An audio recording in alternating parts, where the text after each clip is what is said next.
split up, so let's pick a side and pack the valley, right? That's what we've been talking about. And I will say this to our fans, man, I really hope they'll show up and we'll have a great crowd. And it's free, but it is a very meaningful opportunity for us as a program. And our fans always show up, but I just, this team in particular, we got 16 mid-years, and this is the only opportunity we have. There's no preseason for us. There's no exhibition games. There's no jamborees.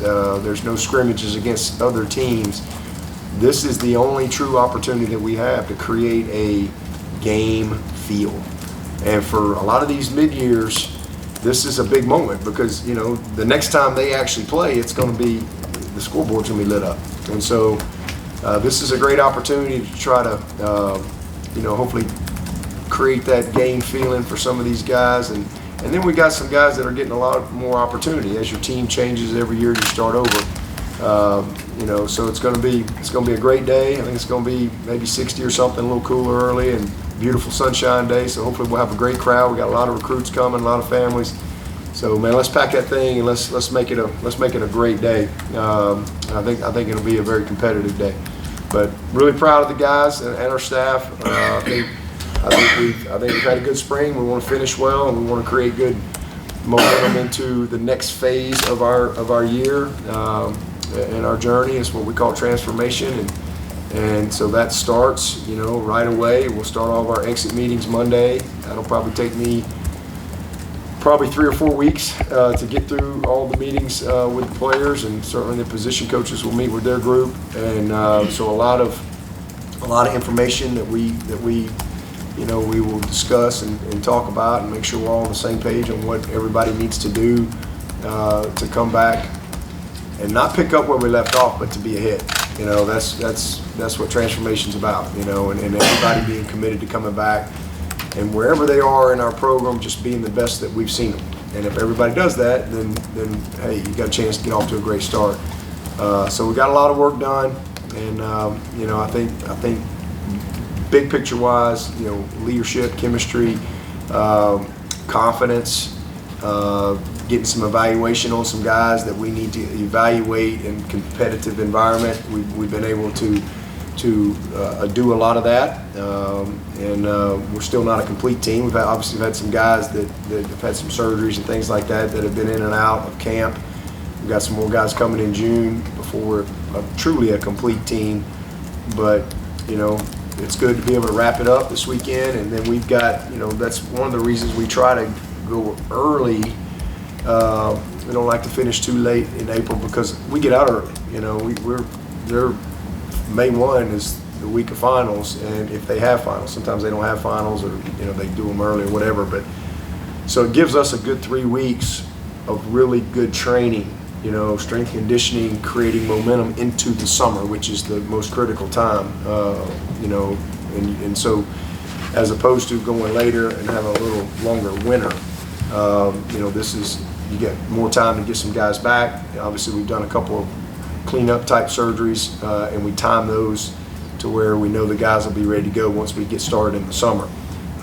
So team wise, like what I've seen, and same thing with our staff. I think our staff has got good chemistry, and we've gotten done what we needed to get done. And you always wish you had a little more time. You hate it when it's coming to an end, but I think it'll be a fun day on Saturday, and then we'll take the next step.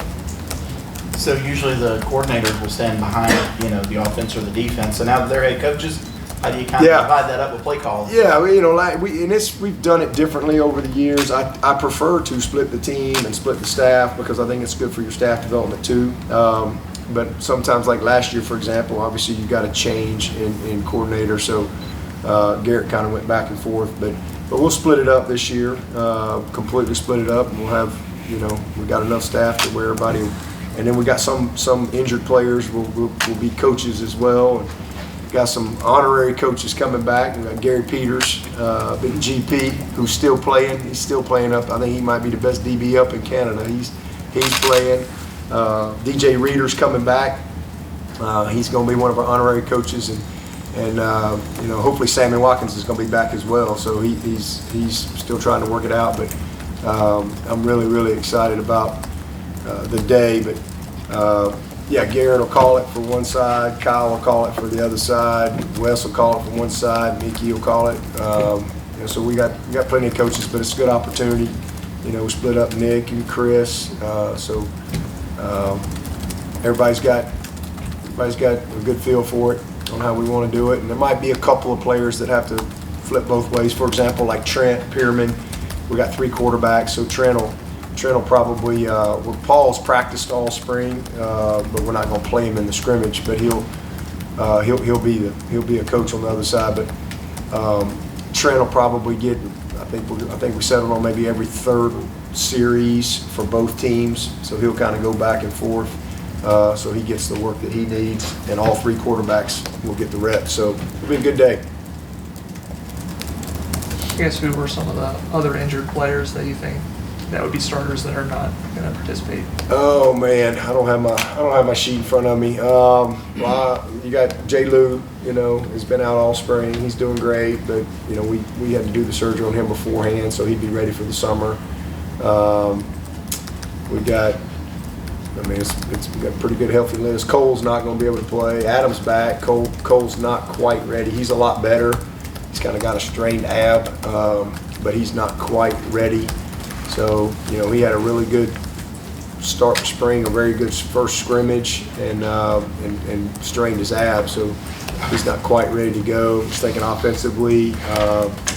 Walker Parks is back, but he's not going to scrimmage. So he's been able to get second half of spring here. He's been able to get most all the team stuff and individual stuff.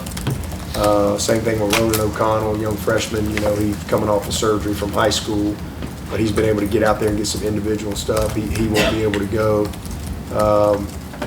Receiver-wise, Tyler Brown is not going to play. He had the foot surgery. He's doing great. He's got an individual. He's running routes, but not released to go play. Stellato had a really good, he got 10 or 11 practices in, and that was by design, because he's really never had a spring or a fall camp for that matter. So it was important, we thought, for him to get the work. So then we just went ahead and cleaned up his shoulder, so he'll be ready to go for summer and have a full summer as well. Everybody else offensively, Jay Haynes is not going to be able to go. He's a lot better, but he's still recovering from a hamstring. What am I missing? Get the injury part. That's offensive guys. Defensively, Peter Woods is got mono, so they're not going to let him play. He looks great. He feels great, but when you have mono, you got there's a time period, I guess, with your spleen maybe or something. So you got to be smart with that. So he's not going to be able to go. Burley's out. He's battling a hamstring.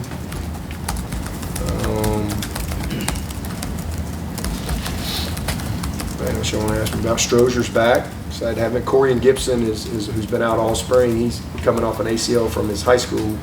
He looks great. He's doing all the individual and team stuff, but he can't play, but he is back in practice, so that's been good progression for him. But Strozier's good to go. Venables is out there. Trying to think who else. Ricardo had a good spring. He had a little bit of a fracture in his foot, which they think was there for a while as well. So they fixed that. So he's out for the game. And that's about it. I should have brought my injury report in here. Y'all challenged me off the top of my head here. I think all the backers are good as far as injury goes.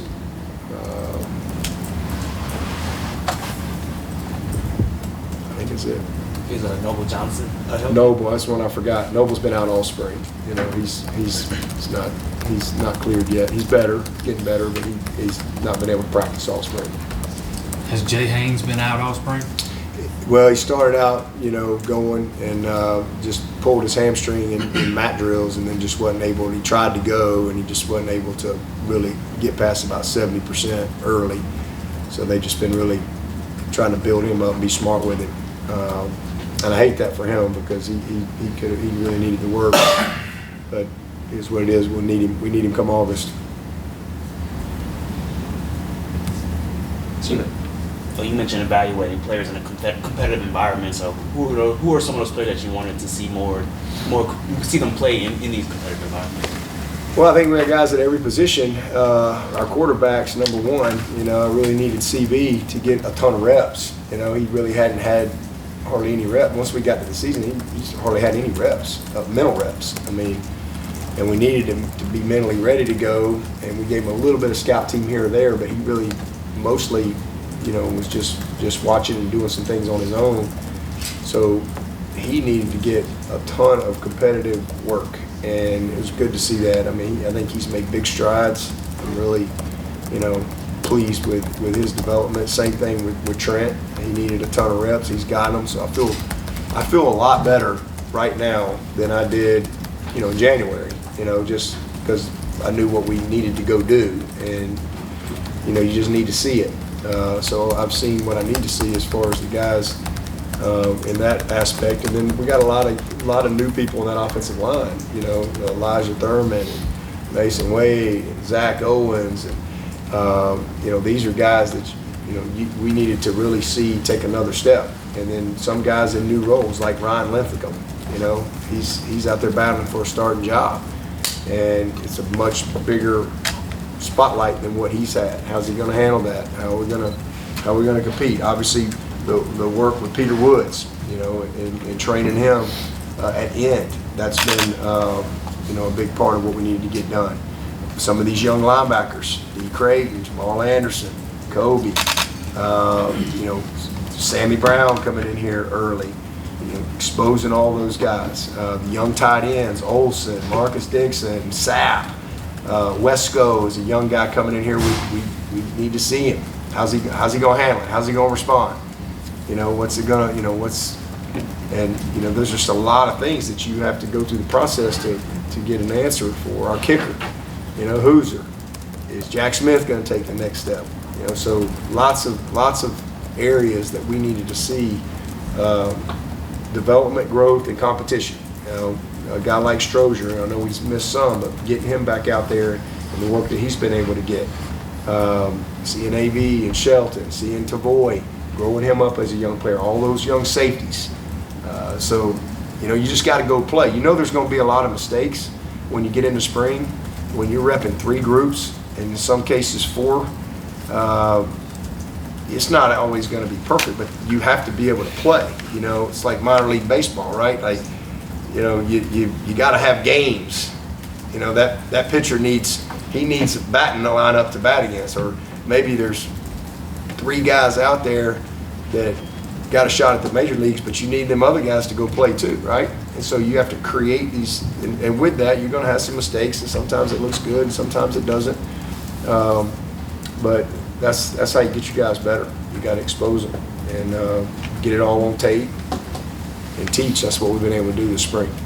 You've talked a lot about through spring practice about what you've seen through the plethora of running backs that you have in your room right now. What do you expect to see through the spring game out of your rushers that you have playing? I think we all know who Maffa is, so I don't think there's nothing there that I really need to see. But it's exciting. I hate it for Jay Haynes because he's a guy that I really think is going to have a great opportunity to help us. But man, it's fun. This is a great opportunity for Jarvis, for Keith Adams, for Easy E, for Strecco. These are great opportunities. You got some young walk-on guys like McNeil and Rigby that don't get to play much but get opportunity to maybe get in there. So it's big. Same thing. I think we all know about Brenny. We got a pretty good feel for him. But man, now all of a sudden you got Olsen and Marcus and Sapp and Banks Pope, and it's bigger roles for those guys. And how are you just fun to be able to see them have to go play and have to take another step. And you really have that all across the board, especially when you try to split the team up. You get thin in some areas, but it'll be a good opportunity for these guys to finish the spring well and take some hopefully some confidence and momentum into the summer. How much separation is there between like Adams, Haynes, Easy, Green? Yeah, well, Haynes, I can't really put him in the mix yet because he just hadn't. I mean, I know what we've seen in camp and what we saw early part of the season, and then he had the ankle sprain and the hamstring and then the recurrence. So it's hard to put him in there. But the guys that have been out there, and Keith Adams has really taken a big step forward this spring. I'm really proud of him. He's different. I mean, he's a different guy, and he's hard to tackle. I mean, he's faster than you think. He's a little more athletic than you think. But you better have your big boy pads on when you come to tackle him because he is. I didn't get to coach his dad, but I would say he probably plays running back the way his dad played linebacker.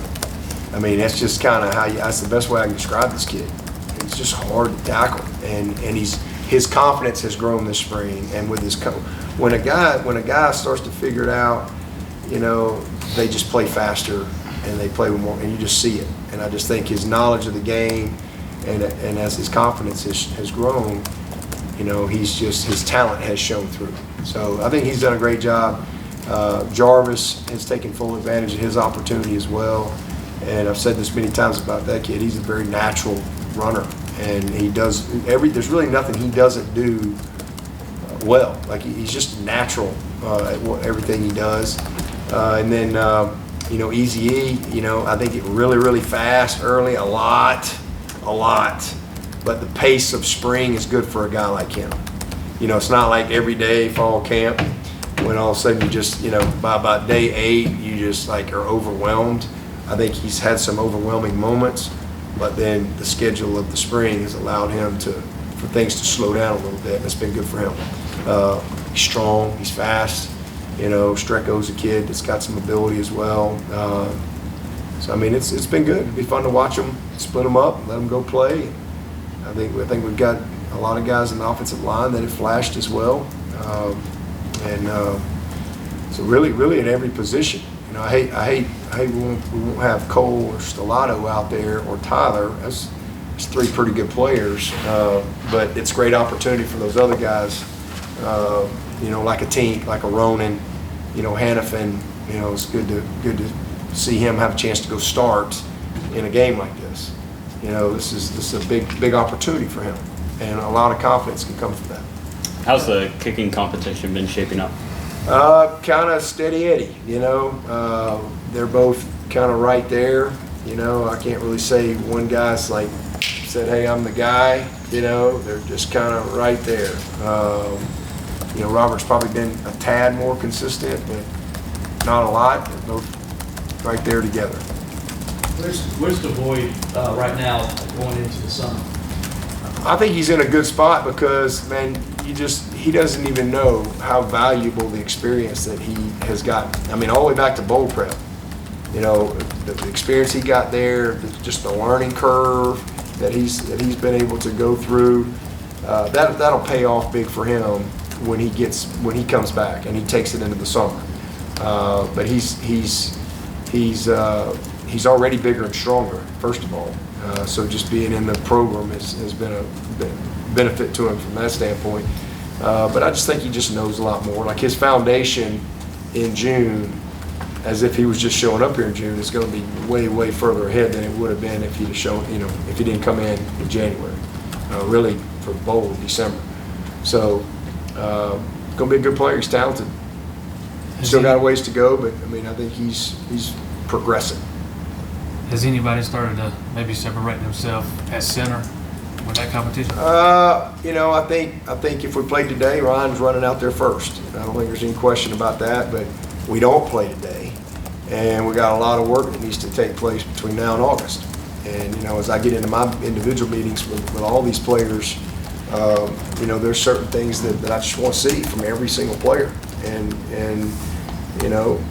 regardless of what your status on the team is right now, whether you're the first guy out there or whatever, that's not a lifetime contract, right? Everybody's got a lot of work to do this summer, and he's a guy that I think he's come out of spring first, by a little bit. I think Trent's right there, and I think Harris is coming. I think Harris is coming. I mean, Harris's the biggest thing with him is just regaining his confidence with the snapping, and he's really done a good job. First couple of days, I think he was a little erratic, but now I don't notice him anymore. And when I don't, if I'm noticing you at center, it usually ain't good. That's the position that I don't really. I should only notice you when I'm seeing you finish some guy. If I'm noticing you for anything other than that, it ain't good. And so, because everything starts there, you have to have consistency there, and that's really what Harris, I think, has really done. So he'll get an opportunity. I think we're going to start him at center for one of the teams. So I think that's a good opportunity for him. We know Trent will start at guard. We know Trent got a lot of confidence in him at center. He'll play some center too, but Harris probably needs the most work in that role. So to answer your question is, to be continued. But Ryan, if we played today, he'd run out there first. And if he wants to stay there, then he knows what he's got to do between now and the summer, because he can do it. But I want to see transformation in some areas of his commitment, if you will. I want his body to be in the best possible shape that it's ever been. So we'll see if he'll go put the work in, and if he does, I think we'll all like the result. He's certainly capable. You guys talking about offensive line on a broader scale? Like you said, a couple guys have flashed. I mean, who were some of the younger guys or guys that were more down the depth chart that have kind of flashed? I think he's not a young guy, but to me, a guy like Tristan Lee, from where he was 2 years ago to where he is now, I mean, it's just fun to watch. Same thing with Blake Miller. I mean, they've just come two very consistent guys, and I think Tristan he's kind of finding his voice and trying to grow into a leader. It's been good to have Marcus out there all spring. Same thing with Sadler. So I think, those are Sadler's still a young guy that's coming. Same with Harris. They're all progressing, but I think probably the ones that you're talking about is a guy like Zach Owens, a guy like Elijah Thurman, Mason. These are all guys that are coming. Chad Pendergrass, another young guy that's gotten a lot of work and a lot of reps. Dietrich's not a young guy. He still hasn't grabbed a first team role, but he's, I think, solidified himself as a guy that can help us. So that part of it is good. We'd all like to see him take another step, and that's really up to him, because it's not a matter of whether he's got the talent, but he's got to go earn it. But all those guys, I'm not really disappointed in anybody. I think they're all progressive. We didn't have Watson Young out there. He had ACL surgery, so he wasn't able to get out there as far as another young guy. But Ian Reed, that's another guy. Ian Reed is a guy that missed a lot of time. So getting him out there, getting a lot of live reps against good people, getting exposed a little bit from time to time has been really good for him. So, that's probably the main guys. On unrelated note, I'm doing a story on Blackman Huckabee and kind of his singing aspirations. Can you just speak to when you found out he has that voice, and then kind of how that process went when you signed? Yeah, I didn't know anything about it. One of the players was talking about he could sing, and started pulling up TikToks of him or something. I don't know, Instagram or whatever, of him singing in a mirror. I guess he would post a lot of stuff, and so that was the first time I saw it. It was a couple of players showed it to me. We were just talking. I'm like, Huckabee, what? And I was like, wow, he's good. So then he actually was one of the kids that they brought in to speak to the staff during our all-in meetings. I kind of put him on the spot. I don't think he knew that I knew. And I said, hey, here you got pretty good. Let's drop a little Tennessee whiskey here. And he acapella was really good. So from that point on, I think it's just kind of become a thing. And then he came to see me about trying out for one of those shows, because he had to miss a day of practice or something to go. I don't know if it was The Voice or American Idol, one of them, or maybe America's Got Talent. We got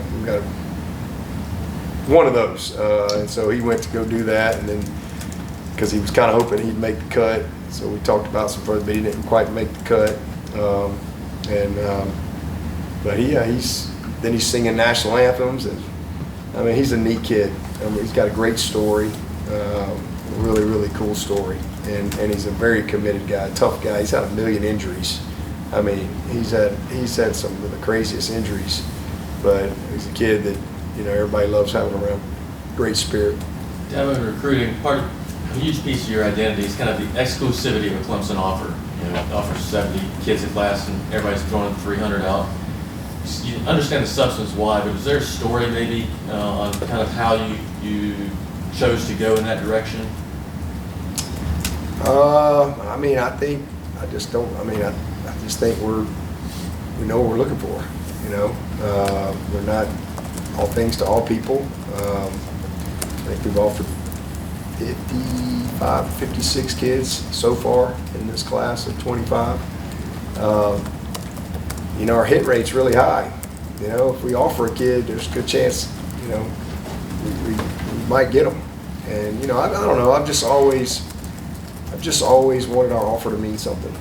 You know, I've never really wanted to water our brand down and, you know, offer kids that they're not even interested, you know, and that's part of it. But I just think evaluation is key. Retention is key, development is key. And, you know, you win with people, and that's how we've won here. You know, we've won with consistency, and we've won with those areas, evaluation, retention, development. And so we usually are done by August every year. We don't usually have, maybe there's a random spot here or there, or somebody leaves that we didn't anticipate or know about yet, or a junior goes pro, you know, whatever. And you kind of address that, but you know, it's just as we've had success and as our brand has grown, and we've got kids that are interested from all kind of different places all over. You know, I want our offer to mean something. You know, and that's why we don't offer freshmen and sophomores. You know, it's a developmental game. There's a lot of great players that have been here at Clemson that would have never gotten an offer as a 10th grader, you know, because they weren't good enough, you know, and wouldn't have got many offers from many places, but especially kids that are 14 to 18, and the transformation and the development happens there. So we just always wanted to be slow and right and fast and wrong, and, you know, we've made some mistakes in the past, like anybody. You're never going to bat 1,000, but you know, we just think the biggest thing is we know the fit here, and you know, we know what we think is the standard at each position and what we're looking for, criteria. And we again, our hit rate is pretty good. You know what people see on the outside of recruiting, but is there anything that, you know, there are a lot of people that work behind the scenes, a lot of checkpoints that you guys have, just areas where maybe fans don't necessarily see or appreciate what goes all into recruiting for you guys? Yeah, I mean, there's a lot. I mean, we got a huge staff from a scouting standpoint, and then just the recruiting aspect of it as well.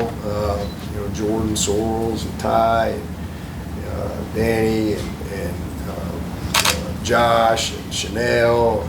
I mean, we got Zach Fulmer. I mean, we got a very thorough group that do an amazing job of supporting the coaches. And it's so much more than just the coaches. It's just very different than the way it used to be, because everybody can recruit now. You know, used to the only person that calls a kid was the coach. And now everybody's involved. There's two things you got to do to work here. You got to be a thinker, and you got to be a recruiter.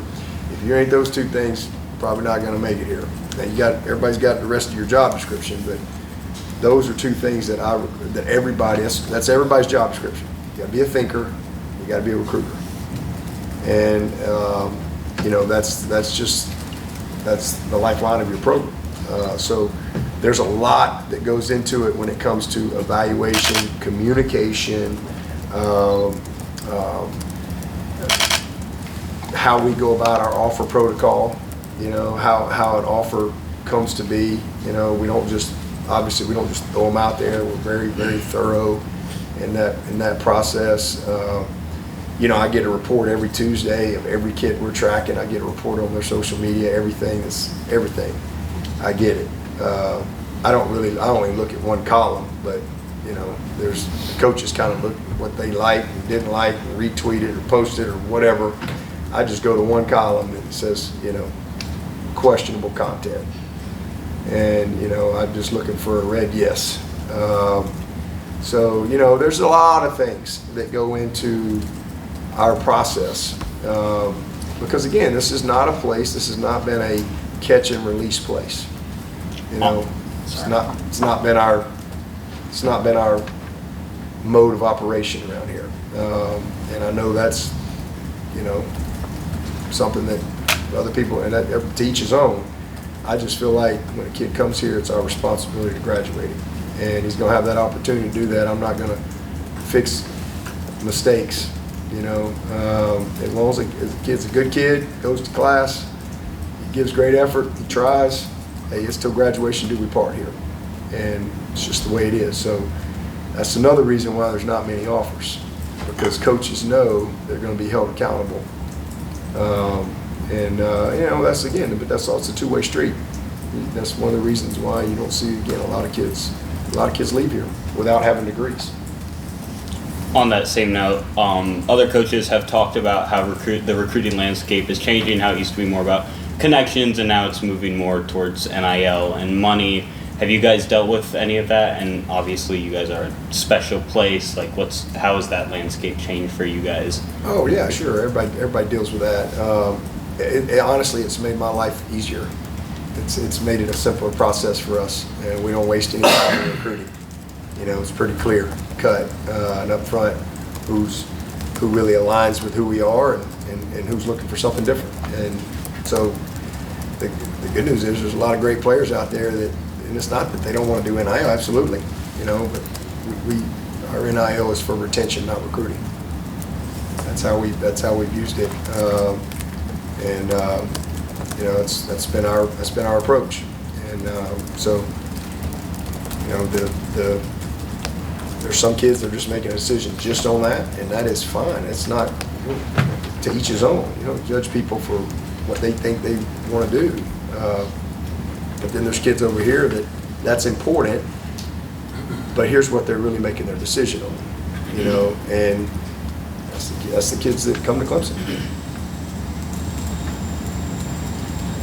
Anybody else for Coach Swinney? Coach, before we wrap up with the All-In Ball on Friday, what has it meant to you to have your foundation have such an impact in the community since you've been here? Oh man, hopefully that'll be my legacy. We've won a lot of games, and we're going to win a lot more games. But hopefully, when it's all said and done, we all talk about the dash, right? I know the day that I got this job, and right now there's a question mark on when it'll end, and eventually there'll be somebody else that'll be the coach here, and that dash will be complete, and everybody will talk about. Hopefully, that will be my legacy. Honestly, will be that we use the platform in a way to serve other people and to help the community. And man, this is a great week. I'm excited about it. I think by the end of this week, we will have given, $12 to $13 million away. And we started in 2010. We raised $90,000 that first night, and hope to raise 1.5 plus Friday night. And it's been awesome. Just so thankful for all the people who help us serve the community, and use the platform that we're blessed with. We certainly don't have to do that. It takes a lot of time. We work all year on this foundation, but I just think it's a responsibility, because again, we've been blessed tremendously, and we've been impacted by a lot of things, and to be able to use the platform to give back and to help other people, that's ultimately what it's all about. And man, there's so many people that are a part of it. We've stayed grassroots, we've stayed community-based and purpose-driven. We have not changed one bit since we started this foundation. And there's a lot of people that really count on us big time to come through for them every single year. And we have our focus areas. We call me Mr. and Clemson Life and Family Effect and breast cancer. But man, that grant program and all the people, to almost 300 organizations that we gave over $1 million to in November alone, just November, that really, really count on us. And so Friday night's a big night. That's kind of the Super Bowl for the foundation. And we'll have a lot of former players there, and a lot of our current players will come and support and give up their time. Our staff and some amazing people, our sponsors. It is awesome. Lexi is our one employee, and she does a great job, and everybody else is just volunteers, that help us. And we've got, the Shepherd Hotel has been a title sponsor for us, and Jersey Mike's has been unbelievable support, and we got a big announcement coming from them Friday night. WCCP, and what they've done every single year in their breast cancer month, and the money they've raised and supported the foundation. It's just been awesome, as well as people that, as we've grown, people give money year round, whether it's in lieu of flowers or it's a tax write-off or whatever. And I really value their trust, and it's just a blessing to be able to, be the vehicle that can help other people, with whatever cause, whatever need that they have. And so hopefully, again, when my time is up here, for Kath and I, that'll be, I hope that's what people point to as our legacy is, yeah, we won a bunch of games, but we built some great men, we built some great leaders through our program, but we also impacted the community, through this foundation. Anyone else for Coach? Coach Brownell was saying during the Elite Eight that maybe you had some dinner bets with other Alabama people. And Yeah. you have to pay up, I guess. Yeah, I'm going to have to. I got a couple of them. Robert Ory's one of them. With Big Shot Bob, I don't know if y'all remember him, but we were freshmen together, and so we crossed up. So yeah, I got a lot of. I won't name all their names, but yeah, we got a few dinner bets. We'll have some fun with it. But man, how about our basketball team? And I mean, Coach Brownell and his staff. I mean, it was so freaking awesome to watch that. I mean, it was awesome. And we played our butts off. Got to give credit to Alabama. I mean, we picked a bad day to go cold at the free throw line, but man, we were right there. And I think the biggest, it's one thing to think you're good enough. It's another thing to know you are. And I think that will really just pay huge dividends for our basketball program.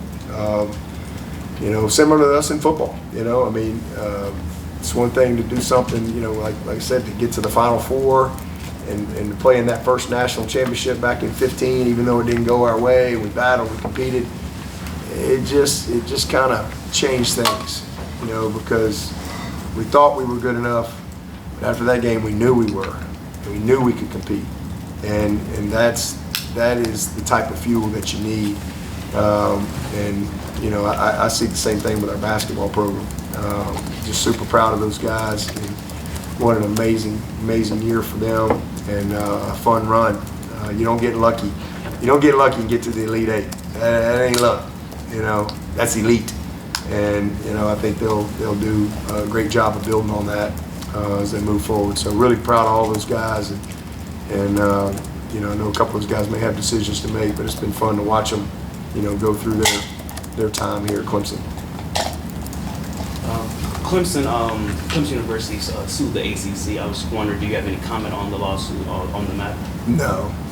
Obviously, I appreciate your question. No, that's going to be a question to come, but man, that's so far out of my lane. That's PresidentClements.com and GrahamNeff.com. Or at AOL.com. However you want to get in touch with them. At Clemson.edu.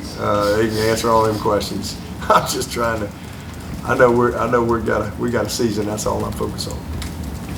Anyone else? All right, thanks, Coach. Okay, appreciate